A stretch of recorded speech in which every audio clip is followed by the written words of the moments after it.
I'm ready with you. All right. So I think first thing after that on the agenda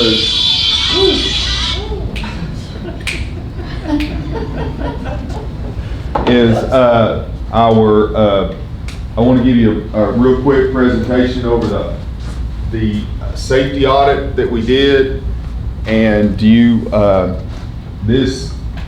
going to move through this quick because what I'm really wanting to do is make sure you guys are able to have questions.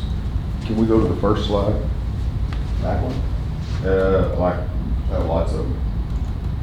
That's the last slide. No. Yep. You might have to. No questions today. We're good. So back earlier this summer, we did a safety audit. Brian was with us for part of the day, and Grant was with us. You can go to the next one. The team that went around included myself, Randall, our maintenance director, Jeff Bland, Mr. Lamb, Mr. Lloyd, Todd Cross started out the day with us, Adrian Slake, and then we had all our building administrators that were available when we went to each building to set in with us.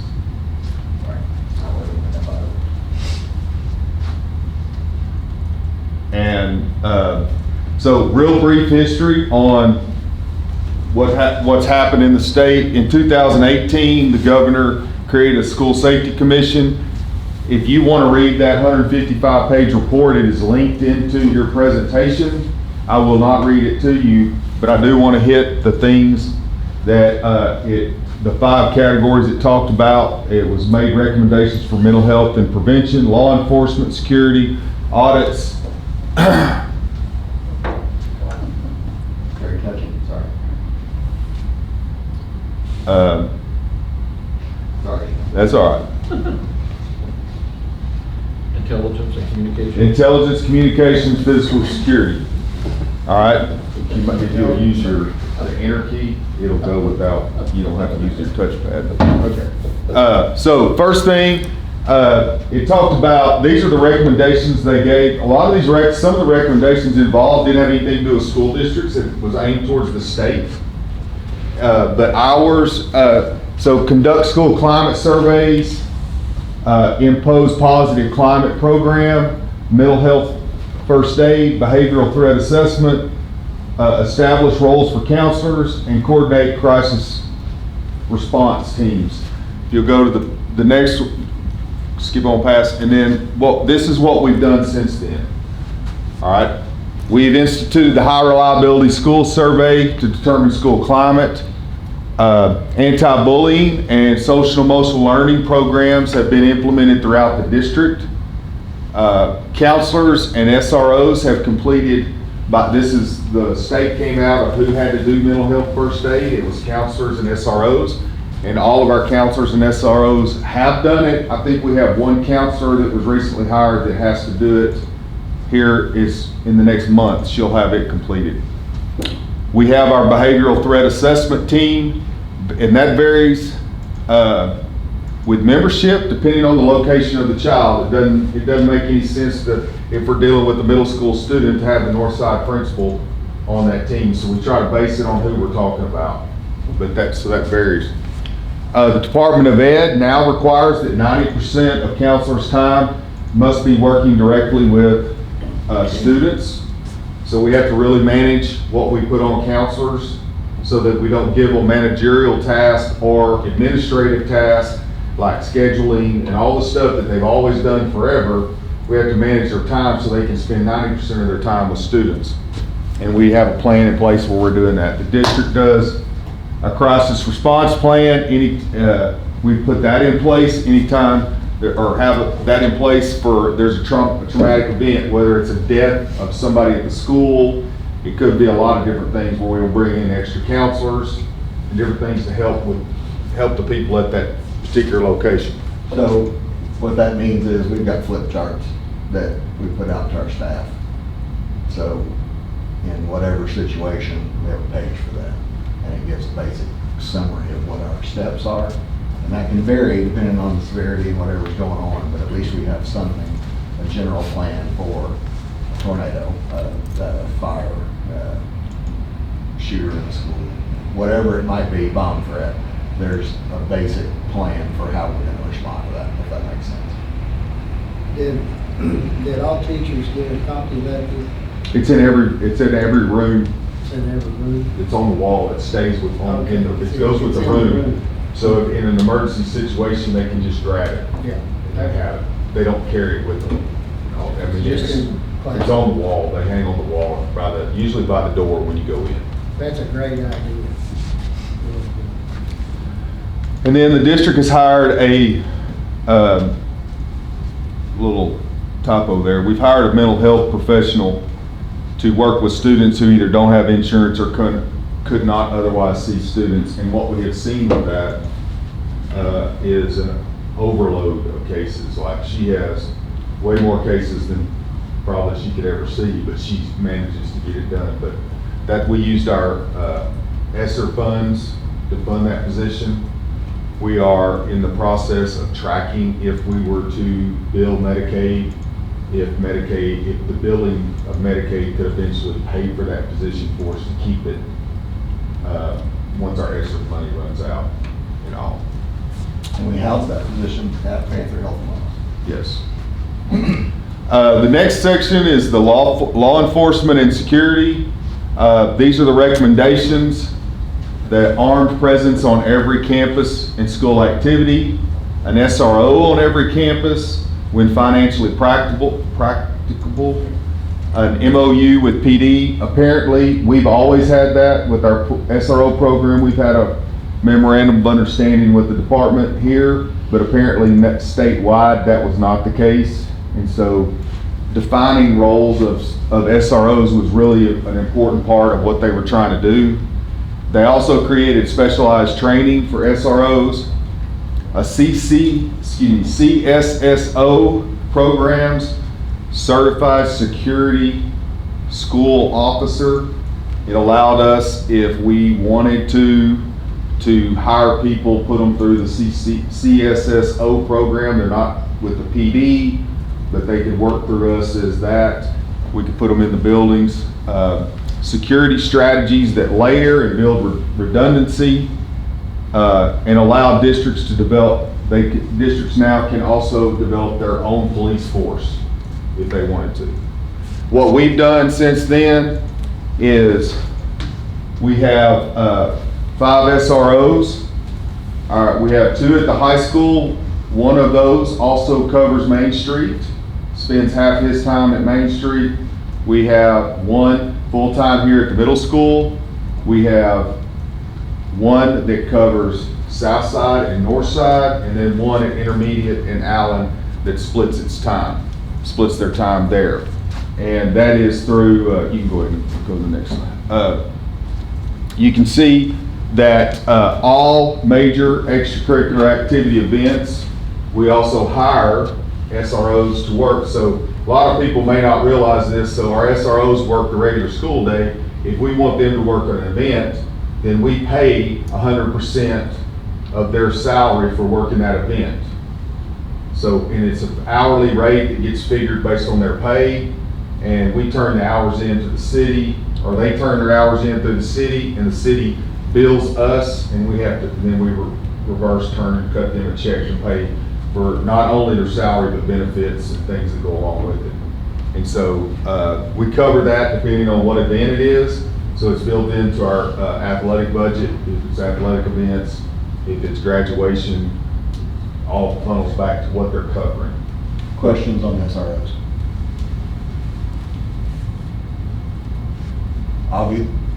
I'll ask a question.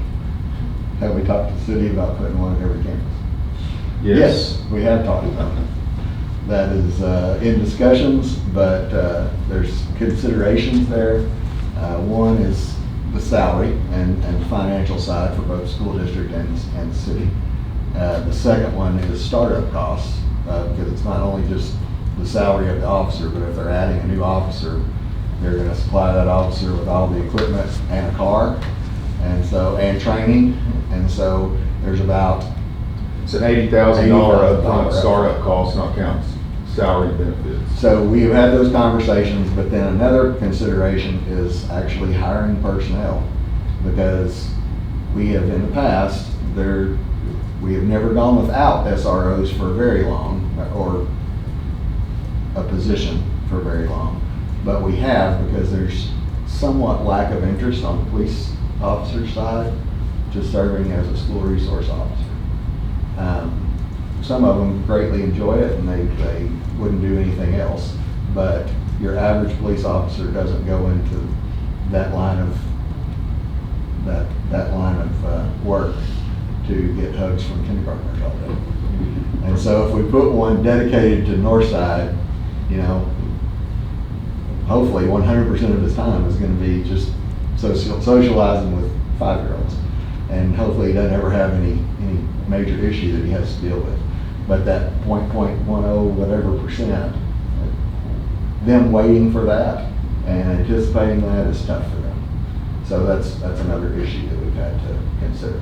So. And many school districts they're just not out there. Like, there's a lot of police departments that have positions open, they just don't have any applicants.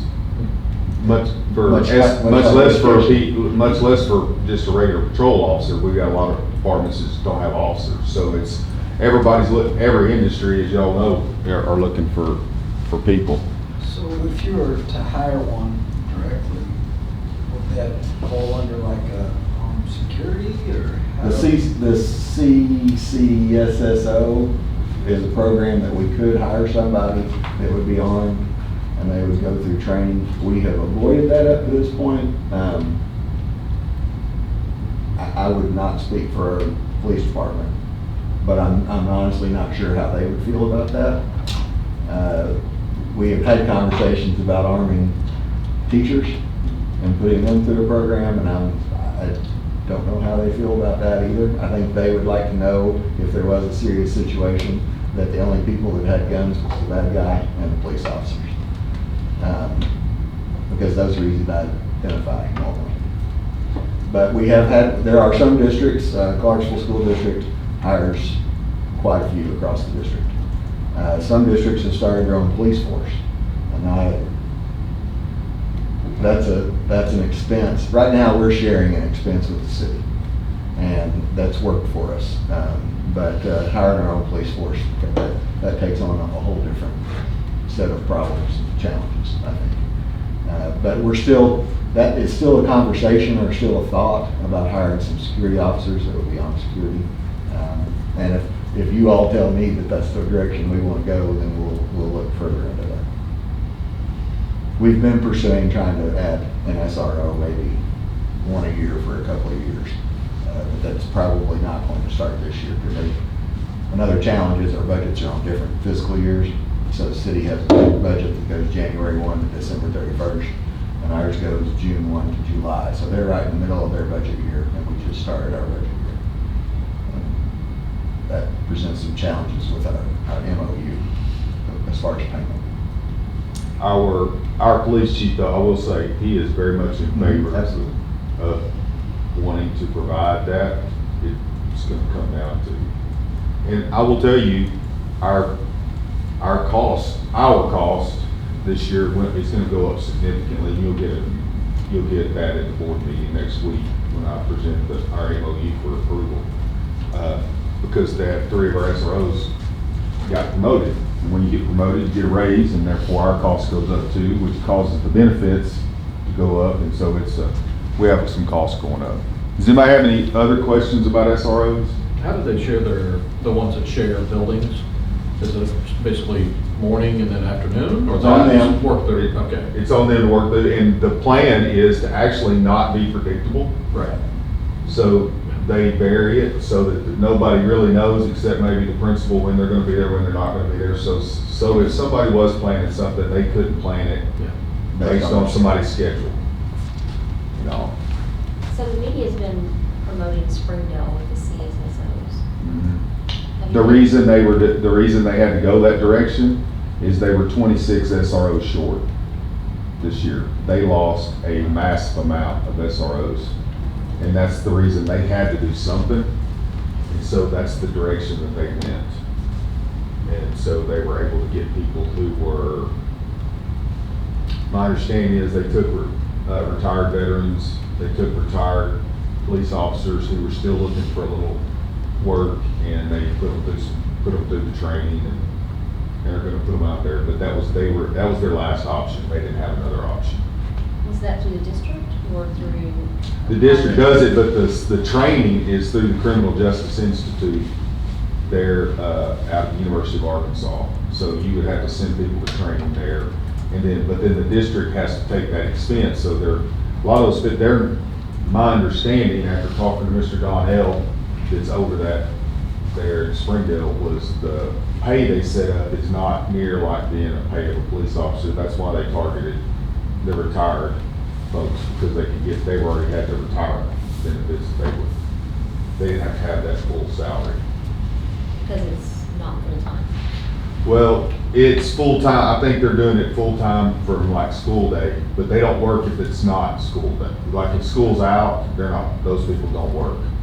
You know, there used to be some community service grants that could help pay for SROs, and Springdale got in on that years ago.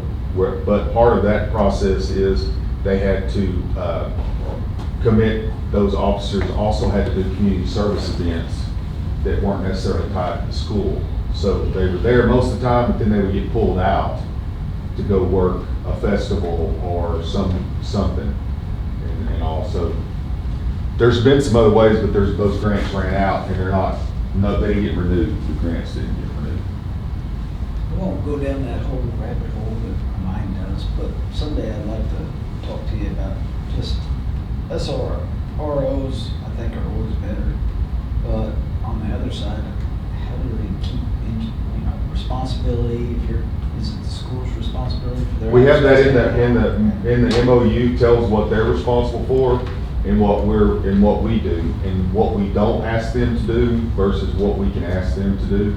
Most of that's lined out, and that document is in your board packet for next week. It's pretty But thorough. if we hire them, then Oh. it changes and the insurance, I gotta think your insurance. Yeah, we have. There's a whole rabbit hole I Yes, got in my yes, head. yes. I'm thinking, dang. And there's not many school districts in Arkansas who have chosen to go that way, and the ones who have generally are smaller and don't have access to an SRO through a local PD. Most of them are in places that don't even have a police department. They're just patrolled by sheriff's department. And, Any other questions on law enforcement? I'm sorry to cut in, but I figured that was gonna be a pretty good discussion. Yes, sir. The next one was audits, emergency operation plans, and drills. And as you can see, make sure that they want to make sure you have a district safety team. And I left off a word there, I apologize. Building safety and security teams. Then established a building school safety coordinator. Expand the membership of the Safe Schools Committee, which doesn't affect us because that was done at the state level, obviously.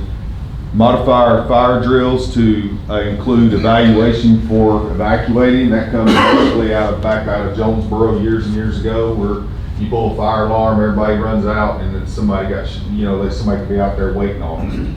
So now, if fire drill goes off, our procedure is whoever in charge of the kids in that area to look and make sure, evaluate the situation, and then make their best determination. And one thing that gets pointed out, does anybody know the last time somebody's actually died in a fire in a school in the United States? I mean, it goes back to like 1950. Early 1950s in Yeah. Chicago. In Chicago, and the reason is because we established these drills and we know how to get out of buildings, and we're better about our procedures. We don't have exterior doors that open to the inside. They all open out so they can't get pushed up against and different things. But that's the major change to fire drill, is evaluate now so that you don't run into gunfire. School safety audits every 3 years, and then train nurses and staff to enhance medical response.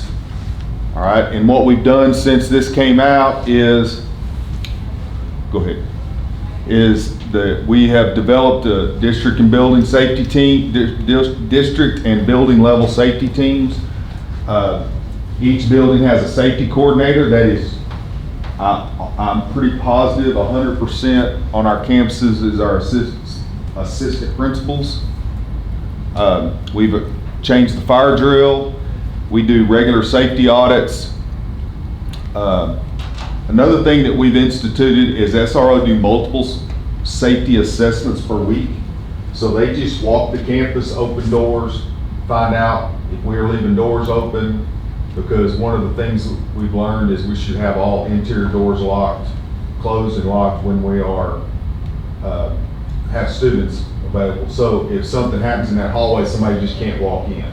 So they check doors, they send a report to me, the building principal, and Jeff Bland, the lead SRO, after every safety walk or assessment, and they list the issues they find, or list the thing, or they say no issues, everything was good. And when we have an issue, the building principal goes and meets with that teacher, they let their door unlocked or whatever, and they counsel them on why that's important so we can fix that. Those have been going on anywhere from 2 to 3 times a week, and this year they're going to every day. So we'll be doing those SROs will be doing that on a regular basis. District nursing director has developed a medical response plan. We further developed, over the summer, we have further developed that based on a few emergencies we had last year. We found areas that we could improve on. So anytime something happens major, we all get together at a later date. We sit down, review what happened and how we can do better. And so we've improved that emergency medical plan for each building when we're going to a medical issue or responding to a medical issue. Who went on safety audits this summer with Shane, Brian and Grant? Mhm. Okay. Question? Yes. On the safety assessments, you said we're gonna do those daily now. Mhm. Was that directed by us or? I just- asked Jeff if we could do it a little more often. I just feel like part of our SROs are already walking the building on a regular basis throughout all the day. They're not just sitting in offices. And so it's pretty easy for them to just continue to do that. And that way we catch a problem before it happens. And this kind of goes back to Uvalde, what we've learned from Uvalde about a door got left open. And it didn't get left propped open, like that was the original reports, but it got an exterior door, somebody came in it, and it just didn't latch. So when he's going around the outside of the building pulling doors, and oh, there's an open one and they're in. So that's something that he can check, and then we can go back on camera if we have to and see who went in or out of it the last time, and then we can go back to them and say, hey, we really need you to make sure this door is closed. So that was something that I talked to Jeff about, and he felt pretty comfortable he could do. And just so you know, we've replaced a ton of doors over the last 10 to 15 years, because we had doors across our district that would not close on their own. And some of them wouldn't lock unless we put a chain and a padlock on them. And so that's been within the last dozen years. And so at the end of the day, we would chain the doors that wouldn't lock on their own. And that's a problem. It could have been a major problem. So we've replaced a ton of doors and put the panic bars on the inside and the automatic closures. Now, all of them, some of them occasionally need work and they won't do it on their own, but that's the purpose of those walks, for them to identify problems at a time. And you might be doing this later, but on the doors, did you get them all where, because I didn't know you had to change the handles on the outside for chains? Yeah. Yeah, we had to make sure the outside doors the outside door handles, we have to change the outside door handles if a chain could go around them and lock. So basically lock people in the building that if you don't want them, somebody could go around and chain all the doors, then set a fire, nobody gets out. And so we have our door handles on the outside are shaped so that they don't allow a chain or a rope or something like that to do that. Intelligence and communications, we have and maintain a common communication, or the district should have and maintain a common communication plan, have direct communication with law enforcement, establish an anonymous reporting system. And when that first came out, that was directed toward the state to do in 2018, and they never got it. They never could get it to work right. So there were some districts in the state that were trying to use it, and Greenwood might get a report of something that happened in Jonesboro. And like it just never worked, and then it got just dropped because the state quit funding it. So now it's on school districts to come up with something. Educate how to recognize and report at-risk behaviors and potential threats, and develop statewide reporting system notification for threat notification. Once again, that's also at the state level. All right, so we use many forms of communication, and these are some of them, they're not limited to, in order to communicate with our community, our parents, stakeholders, all those people. We use school messenger, social media, and email. We are currently implementing Catapult EMS. I would encourage you, that blue is a link to a short 2-minute video. When you get time, if you want to watch it, it gives you an overview of what this is. But basically what Catapult does, it's a crisis communication tool. It is hooked in with our software here in the district, both our student software and our HR software, and it updates every night at midnight. So every night at midnight, it updates anything that changes. If we have a crisis situation at middle school, our middle school security team, as well as our district team, we can look and we can account for where every student is supposed to be. And then we can send messages to our teachers, and they can help us account for that. So if they're supposed to have 23 kids, they can hit a button, on their phone, open it up, look around. I got Johnny, I got Billy, I got Jack, I got Jill. Oh, I don't have Ryan. I sent Ryan to the counselor. Well, the counselor can look in theirs and say, hey, I've got Ryan, and we can account for people that way. And then we can communicate with them without having to try to use our all-call system. Our room telephones, they can communicate with either a handheld device or their computer and all. So is that internal only, or does that work with like the message system we get when you had the RMS and we got a call saying, hey, those schools are being locked down? This will be, this is a separate system. But what we can also do is also uploads all that parent information tied to the kid. So if I've got Johnny and I need to call, for whatever reason, I need to get a hold of Johnny's parent, I click on Johnny's name and his box opens up and it's got the telephone number, email address, and parent name that was updated at midnight the night before. So as long as our data is current in our system, is updated, we always will have that information that we can go on. And what this does is this allows us to communicate with all of our staff during a crisis situation. And so this week, our staff is going through training. There's a 30-minute online video on how to do it. Our safety teams have already been through training. And so once we get school started, we will start running our fire drills, our tornado drills. We will actually run those in the system, and so that we can communicate and practice. You know, it's the big thing is practicing your drills so you know how to handle things when it really happens. And the great thing about this also is this also will communicate our SROs, but it also will communicate with the PD if I designate it as a certain situation. So if it's an active shooter, it will automatically notify the PD. Nobody's got to call 911. You know, it's going to send it to them and let them know immediately. We also, part of this, they have another product that we purchased called the We Tip Anonymous Reporting System.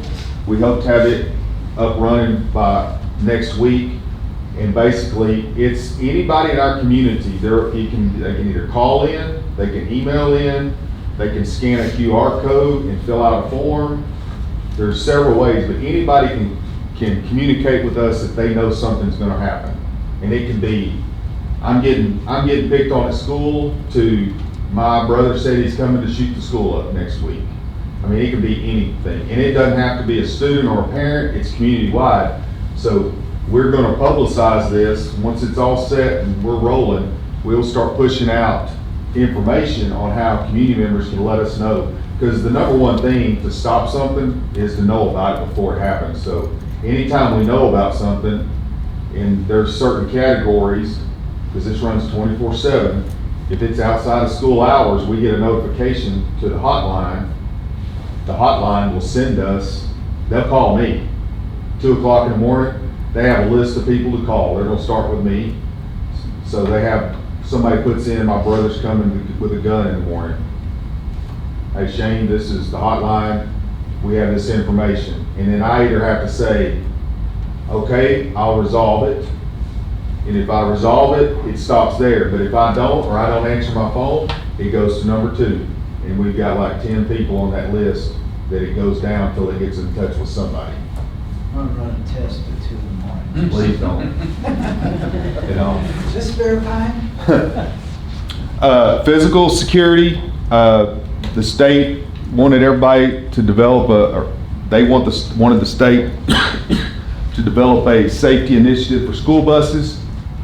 A lot of this is initiative to stop drive-bys, and they put rules in place, and now our drivers have an avenue to report people who drive by when they're letting off kids. Encourage federal legislators to increase funding. Doesn't do anything directly with us. We have an online panic system. Well, that's what we've had rave panic button. We have gotten rid of that because it was so limited in what it could do, and we're replacing it with the EMS, the Catapult EMS. Update our doors with touch bar egress hardware. Approved temporary. So there's been a lot of talk about temporary door stops or barricades in your classroom. They recommend that should go through the State Department to get approved before any district does that, because there's a lot of things that are a little scary. You know, somebody gets in a room doing harm to kids with a bunch of kids and they put the stop in, now nobody can get in. I mean, it's a two-way street. So before you install them, you have to go through the Department of Ed approval. And then revise the state facilities partnership program to include safety improvements, which they have done. So if we have a major safety initiative that we need to go do across our district, we could apply for partnership funds. Now, whether they're approved, that's a total different story. We looked at door barricades a few years ago. Some of y'all may remember that actually. Because we actually presented at a board meeting on that. But they were things on the bottom of the door that you could just step down and it would prevent the door from being open. And we decided against it because we were making all of our doors now will lock from the interior, so we can lock our doors. Our teachers can. And we instituted several other things about, we identified a window they could get out of every classroom. We marked places in the class, each individual classroom where you can't see from the window on the door, so that if something is happening outside and our class needs to hide, they know exactly what part of the classroom they can get into and can't be seen from out in the hallway. The purpose for us not doing the barricades was the fear that something would be taking place in a classroom and the administrators in that building wouldn't be able to get into the classroom. So, okay. You can go next. So we have school buses have video cameras and two-way radios installed. These are things we've done.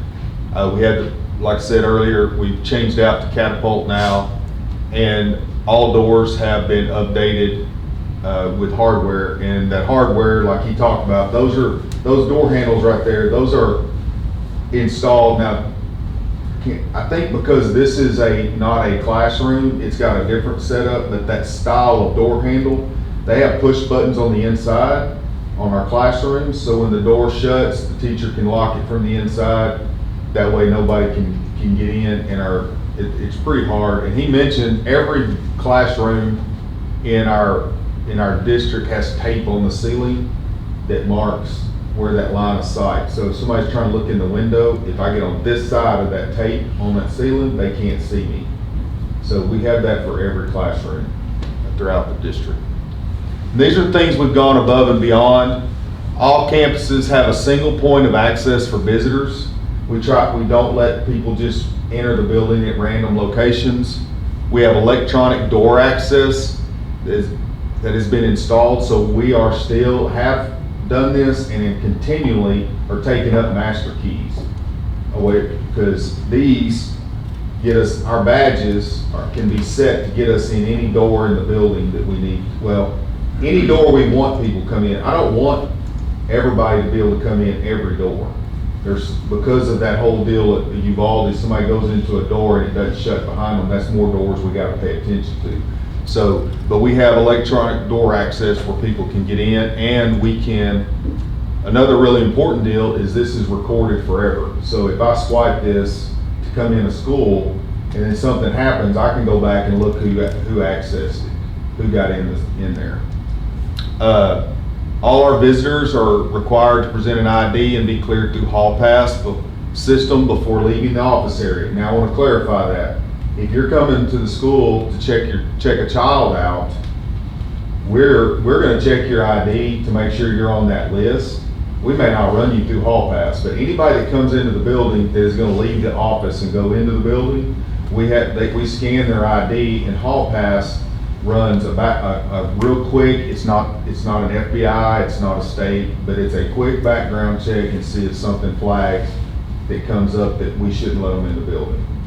And so we have that system in place. Staff and students, we have moved to all photo IDs for staff and students, even all the way down to kindergarten. That's something that we work on, and it's difficult, obviously, but it is coming along for sure. Mr. Wiggins had mentioned earlier about the procedure guides. We have these flip charts in every single room. We have interior and exterior surveillance cameras installed. We constantly are evaluating those as they wear out. We replace them, or if we find dead spots, we try to get areas covered the best we can. And then our VIPS program was established years ago to screen our volunteers in the district. So there's 2 levels of VIPS. And depending on what you're going to be doing, it basically comes down, if I'm going to come in and volunteer, but I'm never going to be with kids alone, then I'm a certain level and I have to do some training, but I'm not doing this big, long background check. If you're going to come into the school and help us and work with kids, you have to have a major background check just like teachers do. We've actually had that in the past. Before COVID was every 5 years, but our training was every 2. And since we're coming back this year, we're just going to go to every 2. So we'll do a background check every 2 years, as long as they stay hooked up with us, and then they have to be trained every 2 years. Yeah. So this is what we found in our audit that was working. Todd and his team do a great job. Our technology security is up to date, and we're doing a good job with that. The improvements we previously made that we've been talking about are working. Our building security teams are in place. We have our emergency drills and procedures, visitor entrance procedures for visitor entrances, the blind spots in classrooms, regular review of procedures, and then our SRO safety checks. Things we found we need to fix. We found 3 doors that myself nor Randall realized that were still old doors at Northside that needed to be replaced. And they have all 3 been replaced since then. And so we found 1 small piece of glass that actually got missed when they put the ballistic film up. So one of the things I didn't mention earlier, in all of our lobbies around the offices where people come in, we have a ballistic film on all that glass, so somebody can't just come shoot 1 bullet and knocks the whole glass out. Now, it's not bulletproof, and I don't want anybody to think it is, but it is shatterproof to keep from really falling out. It's designed to give people in the office time if somebody comes in and tries to shoot out to get in. And we have a vendor coming out, supposed to get that done any day to fix that. We have some video cameras that we felt like, after talking to the principals, that we need to do. An intermediate, a major, as we move down the line, and we may at some point have to have some kind of bond issue to build a new school. Something that we may want to address is our entrance at intermediate. Although it is very safe, it is not safe. It is extremely inconvenient for our office staff. From where it's located, it was not designed with security in mind. People have to get out of the office and go to out to the door to let people in, versus like it's set up now in the rest of our buildings. So that may be something we want to look at. Cameras at high school, middle school, and Main Street. And then one thing that's been in a process for a while and we're currently working on to complete is to put a room number on exterior windows. So if police come in an emergency situation, they say they're in room 103, they can find 103 and know exactly where that is without having to try to guess on a map. Any questions? One quick question on the blind spots in the room. Do all of our substitutes, they all know that as well? They get that in their training, in their guest teacher training. Holly goes over that. She also goes over the, about the safety charts. They also, as they enroll in our system, they will, we have the ability to put them in our EMS, Catapult EMS system as well, as a guest teacher. Any other questions? So that hall pass, that's what they put on your ID on the box, it does the background that quick? Now, once again, it's not, I'm not gonna say it's an FBI background check, it's through hall pass, their hall pass system. So it's designed to catch major, if they're on a, it's left me, if they're on like, they're not. Sex offender list. If they're on the sex offender list, that's what it's really looking for that. That's what the main thing is looking for. It searches mostly public records, but sex offender is public record. That's pretty cool. I see them do that, I didn't, thought they were just scanning for my badge. Any other questions? All right. Thank you. Okay, I'm gonna go to strategic planning project or process. Actually, I was supposed to say process in the agenda. Right. There's a link there. We have been working on a request for proposals to lead our strategic planning process for the district. I had sent this out to you guys, the board members, and DLT, actually, not too long ago, and just asked for feedback. I'm not going to go through this document and tell you everything that's in it, but anything that's yellow that I've highlighted, those are things that I'm not sure when we'll be able to get this sent out for proposals to come back. So like the dates and things, I've got in limbo right now until we finalize the document. But I think we're gonna probably run this by you all before we actually put it out. That's kind of, here's the final document we're putting out. And then we'll send that out, give a couple of weeks for people to give us proposals. But we're looking basically at a third party to come in and lead that process. And that third party would do work with the school district, work with the board, work on surveys of our faculty, our staff, and work on surveys of our community members. And so it'll be a whole lot of input from different sources. And the whole goal, and I'm going to go to, if I can find the page, the purpose of this is to help us establish goals for short term. And short term, I mean anywhere from 3 to 10 years. And we'll talk about that with the consultant. But set our goals and then give us a roadmap of how to achieve those goals. I'm trying to find my purpose statement here. Yeah, I'll pass it. Do I? Want to see? Okay. So process is for setting goals, deciding on actions to achieve them, and mobilizing resources needed to take on those goals. So if you want to read through that, it's not a long read, but it's basically laying out what we would expect from that consultant. I had a price in here, and I ran it by some, and actually I don't remember if I took the price out, but I ran it by one of our local consultants who is not going to work on this project.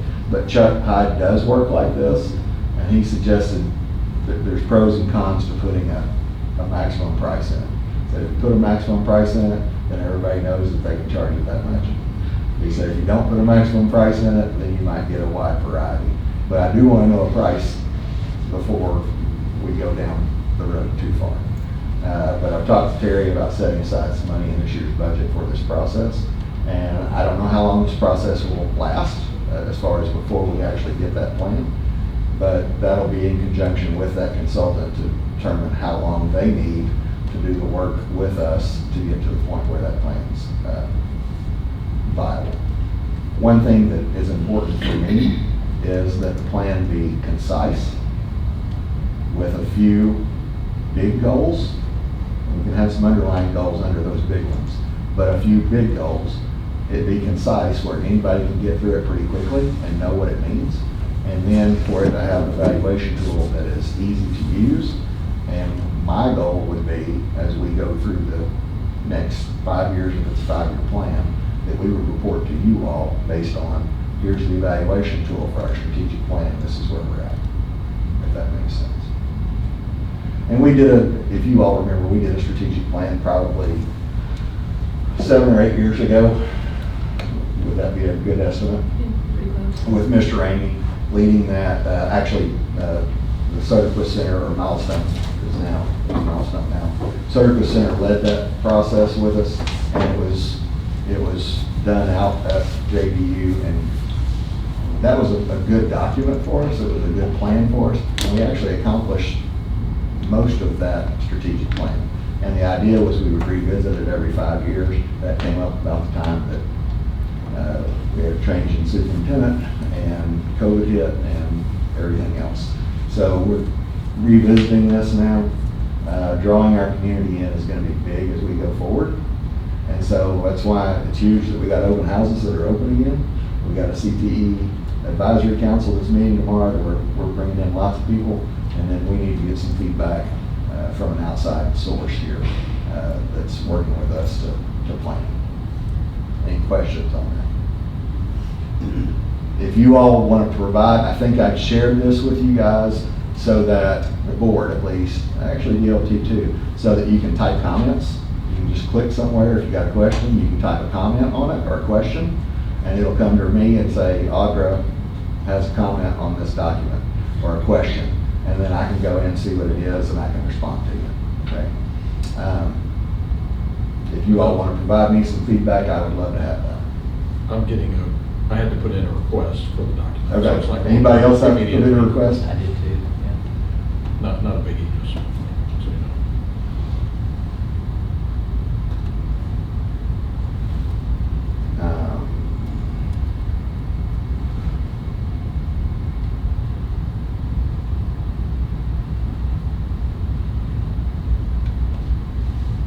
Travis, see if you get something right now.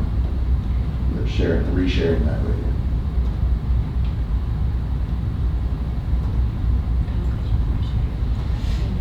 If it's not, then I'll go into my email and I'll start. No, I got it. Looks like, oh, Okay, if you get something that says you got to request access, just request access and that should send me an email and I'll be able to do that. I just selected that link and it worked. Okay, all right. I'll make sure y'all have access to it. Does this always show everyone that's clicking on it? Yep, yes. What's going on? Your face keeps popping up. That's how I hear you guys are in the document already. Okay, next item. So the discussion of recommendation by the ALC, that is the Arkansas Legislative Council, to use ARP ESSER 3 funds for staff bonuses. I had emailed you all about this. We talked about it at the last board meeting briefly. There was actually the process that they put in place was that they have stopped all reimbursements of ESSER 3 funds as of about 3 weeks ago. And the only way we can start getting reimbursed again is for us to submit a plan to them, to the ALC peer group. I don't know what PEER stands for, but they met today. And they had, I don't know, 40 plans, something like that, that were submitted by school districts. We have not submitted ours yet. And so what we are supposed to submit to them is either we are following their recommendation, yes, or we are not following the recommendation to give the bonuses. And if we say, no, we're not following the recommendation, then we're supposed to explain why. And you have to say yes, you have to give the 5,000, 2,500 minimum. You can't say, well, you can't say yes if you didn't do that, at least that amount. Because that was their specific recommendation, 5,000 for every certified staff member and 2,500 for every non-certified. Did y'all have the same problem with this one, by the way? Does it say? I didn't. Yeah, I can share. Okay, I didn't share it with my other folks, so I'm gonna do that really quick. So if we give bonuses, we can then request for the money, the extra money to do what we were wanting to do. Well, we don't get any more money than we were Okay. promised to begin with. So going back, as they gave out the ESSER 1, ESSER 2, and ESSER 3, that's not what they're officially called, but that's what we call them. As they gave out that money, they appropriated each school district a certain amount for each pot of money. As they put those out, they gave us guidelines on, okay, you have to submit to the Department of Ed what you plan on spending this money for. And here are your guidelines. And those guidelines were hit and miss, and they changed on almost a daily, if not weekly, if not daily basis. So we submitted for ESSER 1, we've already spent all that money. We submitted for ESSER 2, we already spent all that money based on the plans. And then ESSER 3 was the biggest pot, and we got a little over $7 million. So on this document you're seeing, oh, I went too far. Oh, that's not true.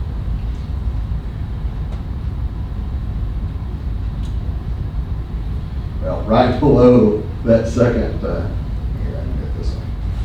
Right below that second spreadsheet there, or table, $7,399,967 is what we got in ESSER 3. So of that, in year 21, 22 at the top, year one of that fund, we spent what you see there. Year one salaries and half of hero pay. Hero pay was what we did for additional pay. That was $10 a day for everybody that worked. $10 a day for every day worked for any employee in the school district.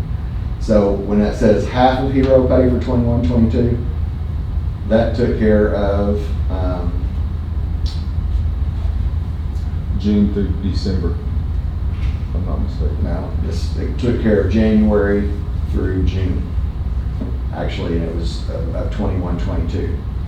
So the way we set that up, the way you all passed hero pay, was that we waited till the end of the semester, until the end of everybody's work for that half of the year to determine how many days they had worked, and then we got $10 a day.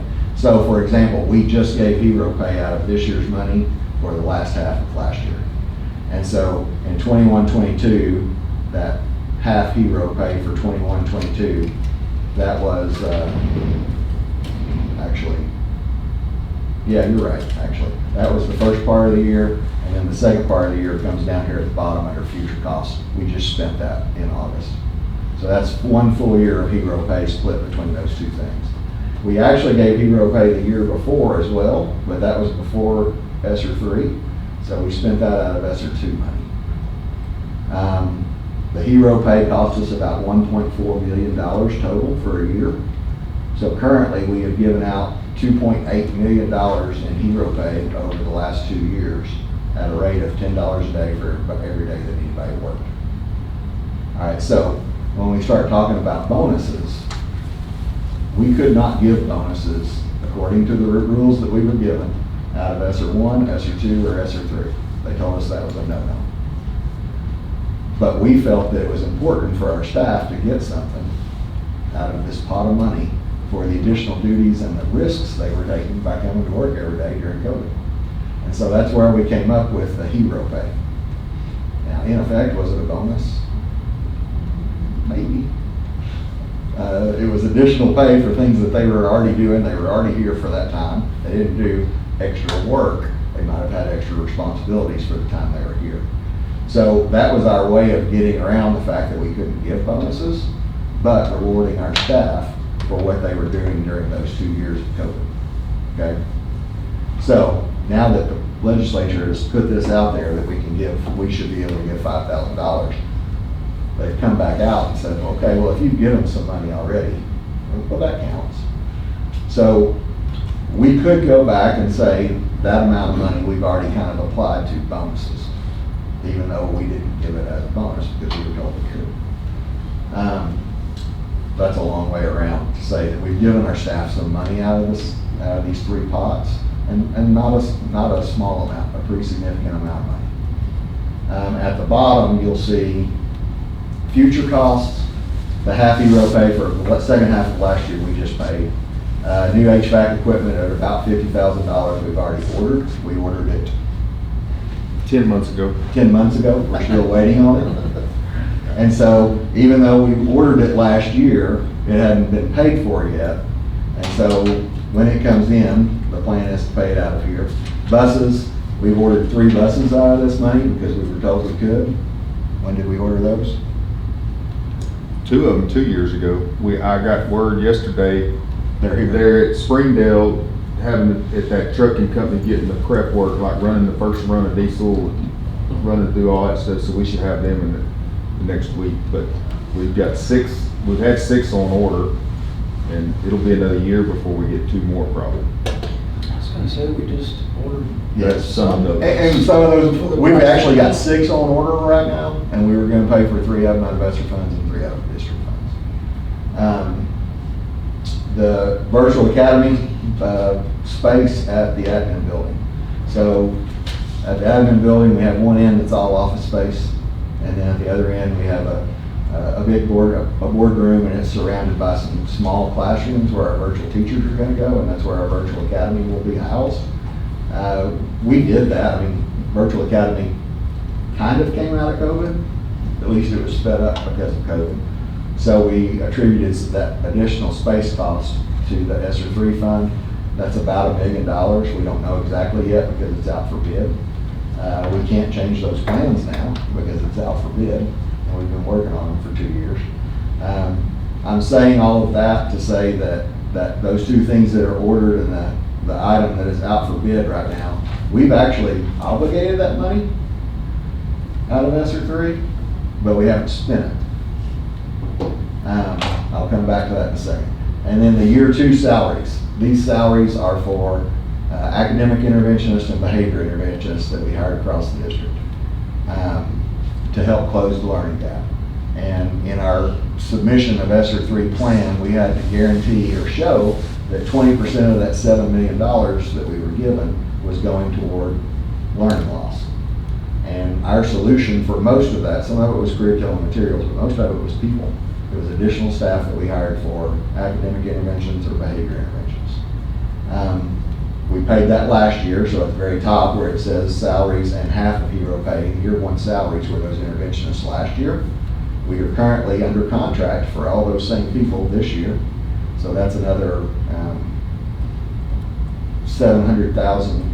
1.2. Oh, I'm sorry, $1.2 million year 2 salaries. That's obligated for this year under contract with individuals.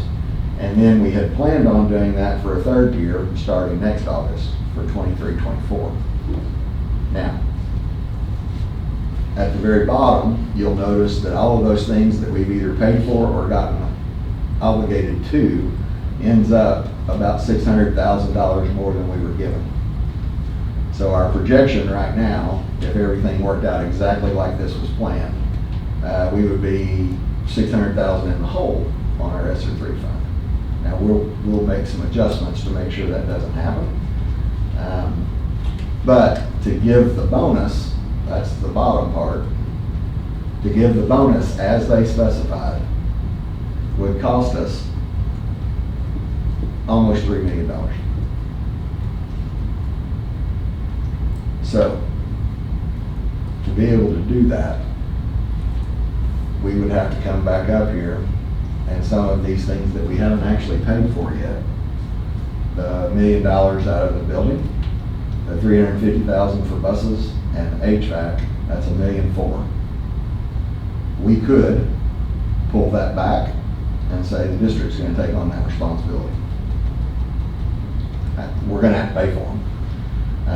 So we could pay that out of district funds. Where would we get that? Well, the admin building, we've got money in the building fund. But there's a trade-off there. That $1 million that we would spend additionally out of district money instead of ESSER money then gets taken off of the baseball, softball, tennis project next. And so it's all trade-off. The 350,000 for buses and the 50,000 for HVAC, we would either have to try to figure out how to do that in this year's budget or add to this year's budget so that we can cover that. And that'll just deplete not our building fund, but our carryover funds. Now, we're financially sound. We are in good shape. We could do all of that. It would hurt. It would affect other things. The one thing that I can't really get around is that 1.2 million in salaries for this year. We're obligated to those folks. So I don't think there's any way of getting out of that. The 1.2 million for next year, Which we did tell them it was a 2-year commitment. we told them on the front end that we were thinking it was for 3 years, but it was a 1 year at a time commitment based on funding. So we've got, I don't remember exactly when we first did it, it was around 18 staff members. I don't know that we're that high any longer, but there's about 15 staff members probably that if we did not do that, renew those for 23, 24, we would be telling them in spring that they don't have a job for the next year, that they need to reapply for something else. And, we'll have jobs for most of them probably, if they wanted to apply to be a classroom teacher. So I'm giving you all this information. Yes, sir? Back to that, interventions, I'm real high on that. I think that was money very well spent. And I would like to hear, before we decide all this, I think it'd be important to hear from maybe the principals. Okay. And I want to make clear, we're not deciding anything Right. today. I'm giving you information. I'm just throwing that out there, that I think that with that 1.2 million, I think that has been an asset to help educate our kids. Now, I may be wrong, maybe we're not getting the gain that I'm thinking we are, I don't know. That's why I think it's important that we really look at that and really examine that, to see if that's money's well spent, or, Right. if we're getting the educational value, I guess would be the way to say that, out of that. I'd hate to see that go away if it's really making an impact for kids. I just want to throw that out. Yeah, and I agree. Now, it will go away. Right. After 23, 24, we have no plans of continuing those. There may be some specific ones that we look for ways to continue, like the behavior therapist that we've hired at Panther Health and Wellness Center. And we're going to try to figure out how to work that out, whether it's Medicaid payments or whatever. The next step for me, I think what they have put on the school districts, they being Arkansas Legislative Council, is we've got to meet with our people or explain to our people either that we're sticking with the plan that we originally had and they're not getting a bonus, and this is why, or we're scrapping parts of the plan that we originally made and we're going to give them a bonus. And before we make that decision, I want to talk to our personnel policies committees. And this is kind of a weird time of year because at the beginning of the year is when we actually elect those PPC members. And so this week, actually, hopefully, both classified and certified PPC committees, personnel policies committee, have been elected, and that's kind of the representatives for the classified and certified staffs. So it's a representative body. I'm going to try to set up meetings with both of those groups together and go through the same information with them and get feedback with them from them. And not sure that it's a democratic vote. I think I'm getting input from them, just like we're gonna get input from our principals and input from anybody that wants to give us input. But at some point, before I go down there, well, I won't go down there, before I submit a plan down there to say what we're gonna do or what we're not going to do, I think we need to have some input from all of those groups. And then I think you all need to give me a direction. And hopefully we have a consensus at that point. And maybe it's a trade-off. Maybe we can do something in a bonus, but keep some of these things as well. I don't know. But I think I want to get input from those two PPC groups, because I'm not sure that they all fully understand what we're paying for out of that money.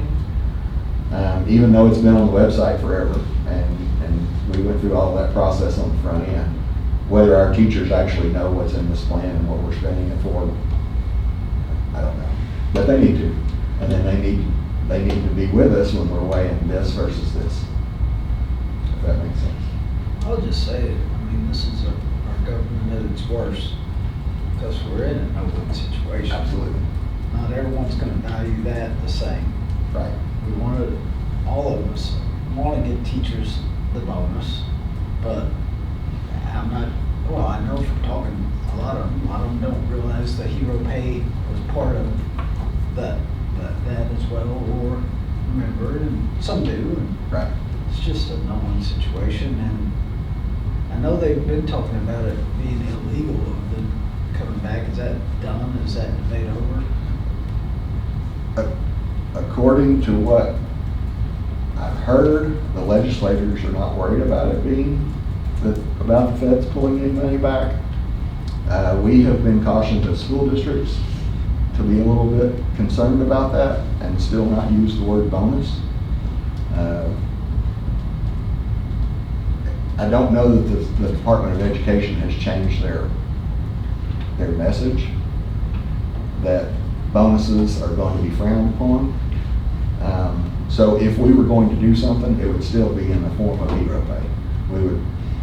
I would recommend that we present it in that same manner, where it's additional pay for additional duties during the course of the day. That way it's not a bonus. But it's also falling right when everything's competitive. Right. One school district does one thing. Right. And in Northwest Arkansas, I'm on a text group with all the superintendents, and when this hit, and since then we've had multiple conversations by text, and I don't know for sure that anybody right now is planning on giving. I know they're not planning on giving that amount. There's a couple that may be giving something in between, but almost all of them said they couldn't. One issue that not everybody knows is that the money that was doled out in each of those 1, 2, and 3 was based on the Title I formula, which is a convoluted formula that only the federal government knows how to use. Some schools are winners and some schools are losers. We did okay, but there are school districts that got less than $600 per child total, 1, 2, and 3 all combined, and there are school districts that got more than $14,000 per child. So it doesn't matter what the total number was, but when you break it down by child and you start talking about a $5,000 bonus for every certified staff member, there are districts that didn't get enough money in all 3 combined to give $5,000 to every staff member. So it was an inequitable way of giving money out on the front end. There were winners and losers. And so rich school districts got very little, rich meaning tax base rich, got very little of the money because it's based on poverty in the community. And so there are some school districts in Northwest Arkansas that per student got very little money. I'm not usually, don't feel sorry for Bentonville, but they didn't get a whole lot of money per child. And Gravette did not either. But nor did Westport, Westport's who in a needed different it. situation. And they They're kind of that anomaly that they get it's bad for them. They don't get any Title I money, but they're a poor district. They're not a rich district, but the way the formula that nobody can figure out works, they ended up with nothing. Okay, I've kept you over time. I was hoping that we would be out in an hour and a half, and I apologize for that. I wanted you to have this information. This is not the end of this conversation. I'm gonna try to meet with PPCs here fairly quickly, and then we'll come back and have this conversation as part of the board meeting. And hopefully I'll submit a plan. If you have thoughts on this, give me those thoughts individually, and that'll be considered, okay? I'm gonna real briefly, administration building, it's out for bid. It will not be, bids will not be back before our board meeting next Tuesday and in a form that are ready to present to you. So that was the hope. We were gonna have guaranteed maximum price presented at this next board meeting. Unfortunately, that's not gonna happen because of the delay from the state on giving us that final approval letter. And then the process, there's a 2-week process for bids and getting all the information out and all that. So we will probably, or I'll probably ask you to have a special board meeting just for the GMP at some point after next week. And I will get back with you. And that can be any time during the day. It's just one issue and it's not personnel. So Bambi will get with you on that. And then I wanted to just remind you guys about the next project after that one. And I think I have it. This is an old drawing, and I'm not sure that it is the way it's actually going to turn out. But this is that site out there. This is Sherry Whitlock at the top. This is the dentist office on Progress. Can you picture all that? So here is the land that we're building administration on. Our retention pond will be, actually our retention pond will be right there now. Our initial drawings had this wisteria connecting around here, and we cut out most of that. So the building itself would be about right here. There'll be an entrance right here. This land over here is where we're talking about baseball, softball, tennis. We own that land. And then we also own this tract right here now. This little square is going to be a church. This is a potential layout for that, baseball, softball, and tennis. It may look different. When our baseball and softball coaches get involved, they're going to want their fields facing specific directions, I would feel. So we'll work with them and with the architect and whoever's designing this project to get all that worked out. But all of it will fit there. We're hoping to have 8 tennis courts. Don't know exactly if they'll end up down here. If you go on down here, our parking lot is right here. So I don't know that there's gonna have to be additional parking for that, but we're gonna have to make an entrance of some kind, a walking entrance at least. Depending on prices and everything, we may just look at using this parking area to begin with and then trying to come back at some point later if we want to add some parking. I had talked to you all at one time about perhaps hiring a design build firm out of Texas that does it all from the start to the finish and not having individual architect and engineers and then a construction company. Still would like to look at doing that because there's some groups that do athletic stuff like that and do it really well because that's all they do. It would be kind of like hiring a construction manager in that we would take a request for proposals, I believe, and look at different options and then choose the one that we think is going to give us the best product. If we did something like that, they would do all the design, they would do all the earthwork, they would do all of the building, and then they would install the turf. If there would be lighting, bleachers, they would probably contract that out because they don't do, those are specialized, but they would be able to do everything else, I think. When we do the turf, We are gonna have to redo the football stadium turf as well. It's time. We've gotten, I think, 10 years out of it. And the last two, we had somebody come out and test it's called a GMAX test the bounce on the turf each year to make sure that we're not putting our kids in danger, and it's getting to a point where we're gonna need to redo it. We can add more infill, the rubber pellets, but our actual blades of grass are getting so thin now that it doesn't hold it very well. So it's gonna have to have some new turf.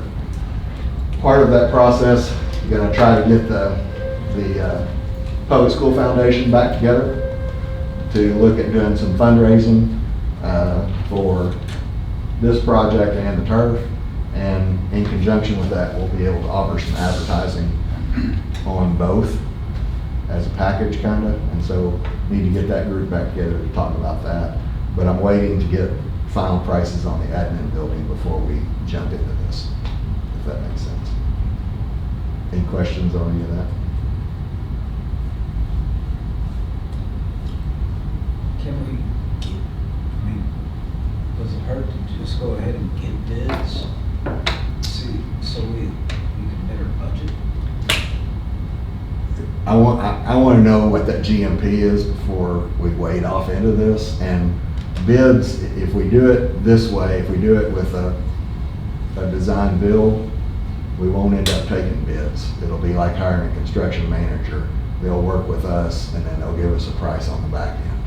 So that's the downside of it. It's not a competitive bid process. If you do it the other way though, we do that we're gonna pay an architect and an engineer on the front end, and then we're gonna either hire a construction manager and do that process or put it out for a hard bid. I'd like to avoid doing a hard bid on this project because it's specialized, and there are people that would bid on an athletic project like this that may not have experience doing fields. I'm just trying to think, I mean, I don't know if it's $1 million or $5 million, you know, where. They would be able to give us, Guesstimation. they would be able to give us, after we decide who we're working with, they ought to be able to give us a pretty good idea before we start all that process. If we want this, this, and this is the neighborhood. They ought to be able to give us that very early in the process. Joey, we don't own the property to the right of that. We own here, We do? Oh, that's. but we don't own that That- frontage on Progress. Okay. And I think actually, I don't know if that piece is for sale right now, but if you go on down to that entrance of the high school, I know there's one piece for sale there, and then the piece right in front of the high school on the corner is for sale right now. But no, we own what has the trees on it, we don't own the field. So we own the wooded area. Yeah. Right there is our property line, and then it gets a little weird above that. Do you remember what it looks like? Does it follow that tree line here? So it comes in here, almost about right where this tree is, and it comes over and does that. Okay.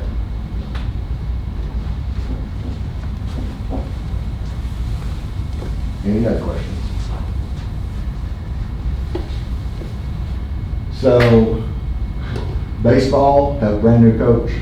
We've got good feedback from a lot of parents. We have a very active baseball community. They know that this is out there, that it has been in the works.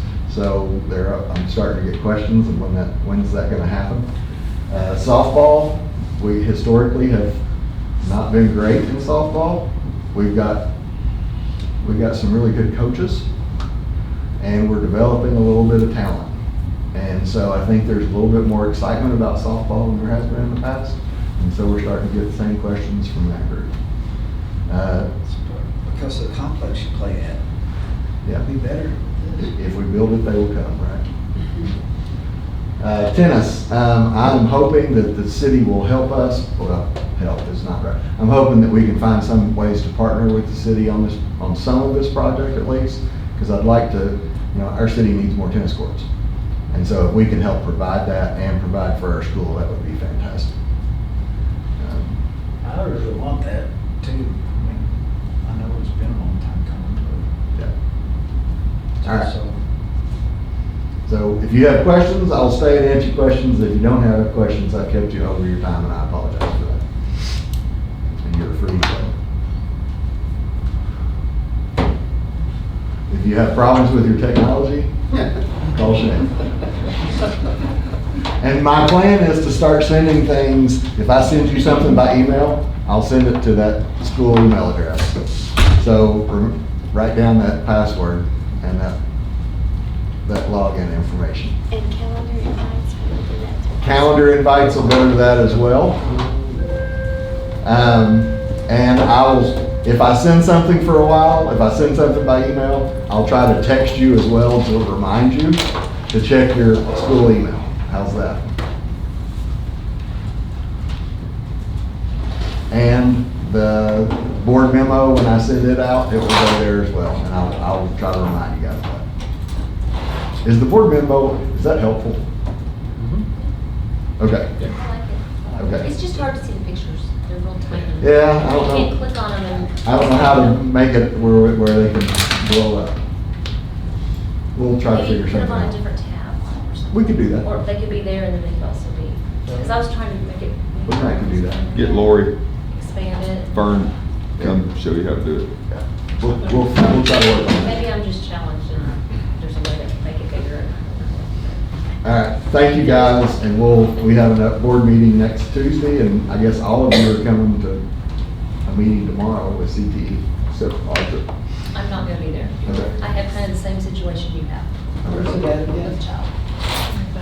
High school, library, Where is it? high school library. High school library. And Luke is heading that up, Luke Shoemaker.